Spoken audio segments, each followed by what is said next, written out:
What's up mga kopon? For today's video, magluluto tayo ng sinigang na bangus. Isindihan ko na yung kalan at magpapakulo na tayo ng tubig.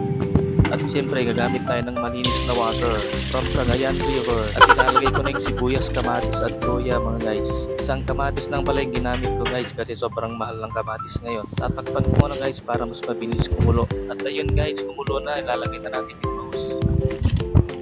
At siyempre, lagyan na rin natin ng patis. At siyempre gagamit tayo dyan ng Knorr sinigang.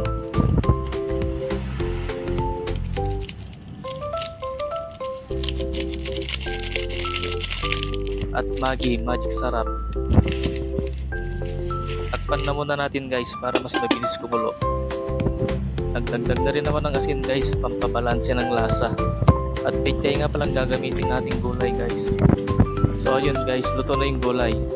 Hanggang dito na lang muna tayo. Salamat ulit sa panonood guys.